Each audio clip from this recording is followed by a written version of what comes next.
SB.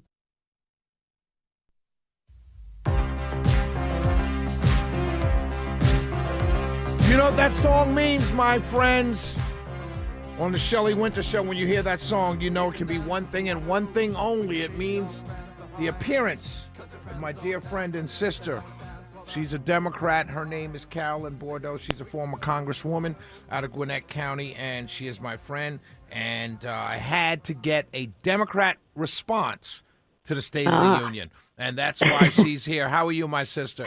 I am doing well. Good to join you. Good to be with you tonight. So I'm not going to agree with what you say tonight, but I'm going to let you just say it, and then I'll address. We'll go back and forth at the end. But I just want you to have free reign to say what were you. First of all, let me ask you this: what grade would you give them, A through F? What grade would you give the State of the Union the other night? Yeah, pretty low grade. I don't want to. A D, maybe? A D? Okay, I'll take. Okay, D, that's fair. okay. That's fair. I gave him a B plus, A minus. So okay, that's fine. Okay, all right. So all right. why Well, a we're D? converging. Why a D? Why a D? D. So I thought I'll start with the positive pieces, which was, I thought his honoring of the veterans and soldiers, and it was delightful. The U.S. hockey team, that was a lot of fun. So those were highlights of it. But let me ask you this: as a former congresswoman who sat in those State of the Unions, would you have stood up, or would you have stayed seated with the rest of your with the rest of your Democrat congresspeople? I don't know. This was a hard one, right? Because I think they were trying to not, to keep the whole caucus together and not let some members get out of hand, right? And I think there's a lot of anger. And I think the president quite clearly was up there to try to really provoke a response. And so, I would prefer a situation where it is more bipartisan and where there's a chance for us to come together around things. But the president, the other parts of his speech were extremely, insulting and but you said, but let me Democrats. ask you this, because you said you like the U.S. hockey team, you like the veterans. So I'm saying, would you have stood on at those moments?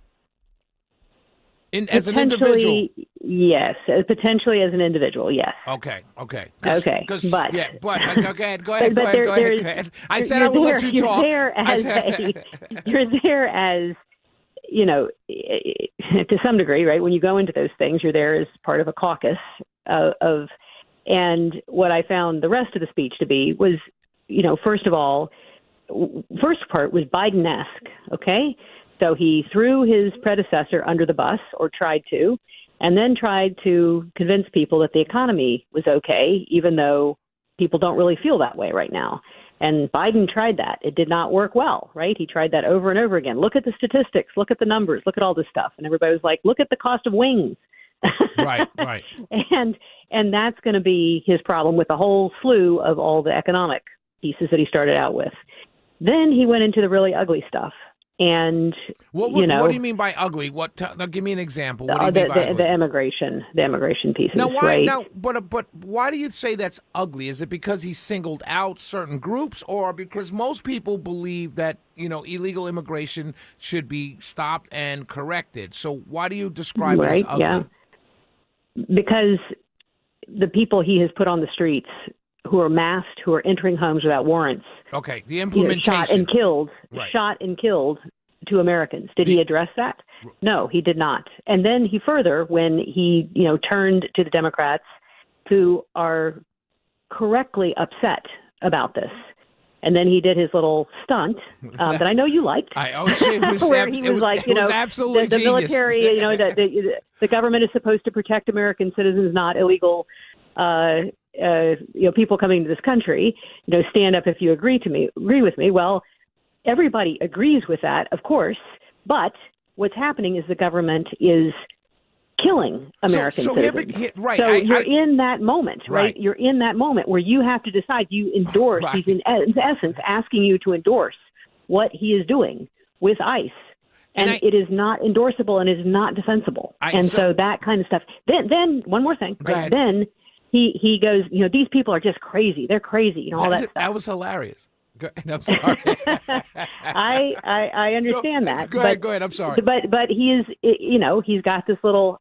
I'm just going to give you the image, right? That I know that Republicans are like, oh yes, we've got that great image of, the Democrats sitting down, the Republicans standing up and cheering, right? But that's going to contrast with the image of a bunch of masked ICE agents shooting a disarmed man in the back, and that. There is no contest there. I got to where say, the American people are going to go on that. I usually do this to listeners. I've never done it for a guest. I got to tell you, that is a very interesting perspective that I never thought of while I was watching it yesterday. Tuesday, right? So my thought was, oh my God, this is the midterms. This is the midterms. This is the image from the midterms. But you're absolutely right. I forgot all about the image that I said was going to work for the Democrats, which are the shooting of Mr. Preddy and the shooting of Renee. I forgot her last name. I apologize to her family. Right, Renee, right. So I forgot that. So that is very, very, very good point that you're going to run with. We're going to see competing images of immigration in America, or immigration reform, let's say, in America. Which one is going to be more powerful? And you make a great point, Carolyn, as you always do. You make a great, great point. Let me ask you this. Oh, thank you. Well, let me ask you this. When they're sitting there and he says that, is it going through the Democrats' head in real time? You're asking me to endorse this, or is that something you think about later on? Because in real time, I'm thinking, oh, yeah, I'm for the American people. Like, if I'm listening in real time, hey, are you for the American people or are you for illegal immigrants? I stand up and clap, say I'm for the American people, right? Like, yeah. You know what I mean? Like, why wouldn't I do that? How would the American people know I'm not for them if I don't stand up and clap when I'm asked if I'm for them or the illegal immigrants? You know what I mean? Yeah, no, I think a lot of people are thinking about a lot of things. Some people are making very complicated chess calculations, but a lot of people are, just deciding in the moment. And I think in that moment, I mean, I am so devastated over how this is unfolding. Having masked agents, in these are images, right? Just that image, right? It is the image of these folks, going up to cars, dragging people out. It's the image of that little boy in the bunny hat. It's those images are the ones they're just going to run on auto. These guys are breaking into homes without warrants, right? This is stuff out of, really bad places. Those are the kind of images we see in really bad places. So you're saying as my side will run ads of that clip, right? Who are you for? Your side is going to run the images of the implementation of deportation, and you're saying that the images the Dems are going to run are going to be much more powerful images because we're only talking about who's going to what's going to influence the middle more. I can't say. I got to tell you, I think you raise a great point. I mean, I can say that because last night I think these people are crazy, even though these people are crazy came with gender affirming care of children. And what about that one? Like, that's where these people are crazy came with. He was talking about making it illegal to transition 12 and 13-year-old kids.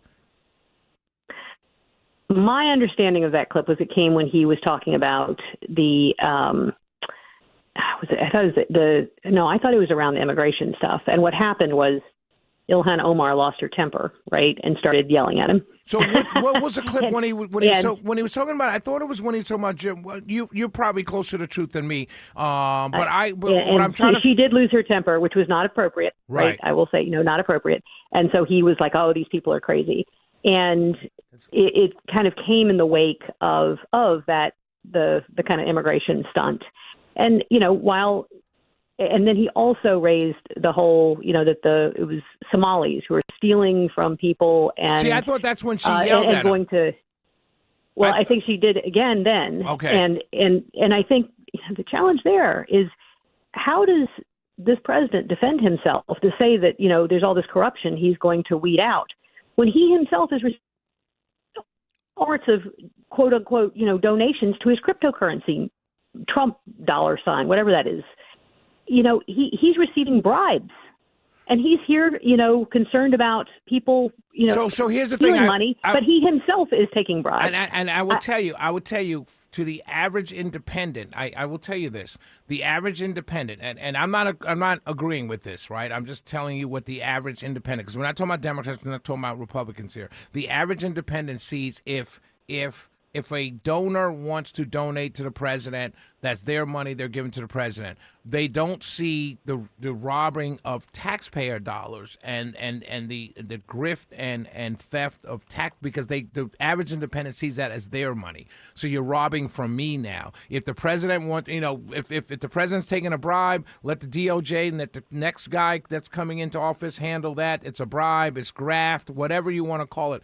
But these people who are not citizens are taking my tax dollars while I'm struggling. And I think most people see that. That's a big difference.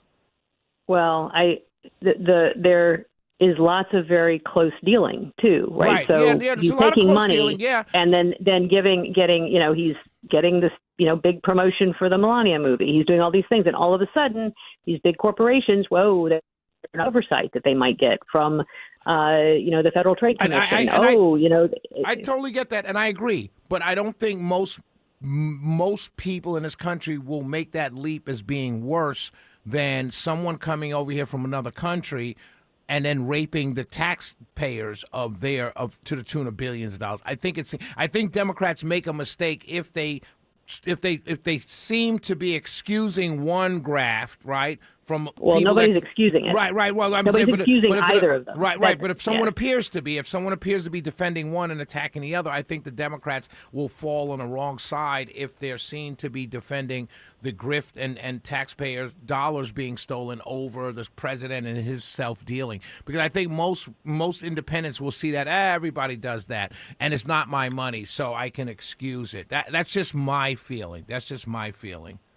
Yeah, I don't think there's any excuse for any of it. No, of course not. But there's definitely a certain, irony that he is calling out corruption when I can tell he's doing things that under any would be considered corrupt. So, last question, Carolyn, before I let you go, real quick. Geoff Duncan seems to be making some moves. What are your thoughts on his campaign? And do you see him? I said early on when he first announced Keisha Lance Bottoms, Geoff Duncan in a runoff. What are your thoughts on Geoff Duncan's campaign for governor? He's got. Hello? Former president. You're breaking up. You broke up. You broke up. Go ahead. Okay. I can say he's getting some nice endorsements that he's rolling out now, and this is the time to start doing that. He got James Woodall, the former head of the NAACP, which is huge. Which is huge. Yep, and then has had some union endorsements, and had I don't remember the name of it, but not Democracy Now PAC or something, which is a PAC of I think largely black men and ministers and people like that. So those are very important. He doesn't have to win all of the black community, but he does have to win some in the Democratic primary. And so that's very important for his chances going forward. Absolutely. And what's powerful about the James Woodall and the others in the black community endorsing Geoff Duncan, what I find fascinating is that you have 3 African-American candidates who are all vying for that black vote. And here's the white moderate coming in and taking some of it, which can get them into a runoff. It can potentially get him into a runoff, but I think we have a long way to go still. Absolutely. Carolyn Bordeaux, we went long, but I appreciate you, my sister. I will talk to you next week. All right. Good to talk to you. Thank you. Yes, ma'am. 448-720-750, 1-800-WSB-TALK. We'll be right back.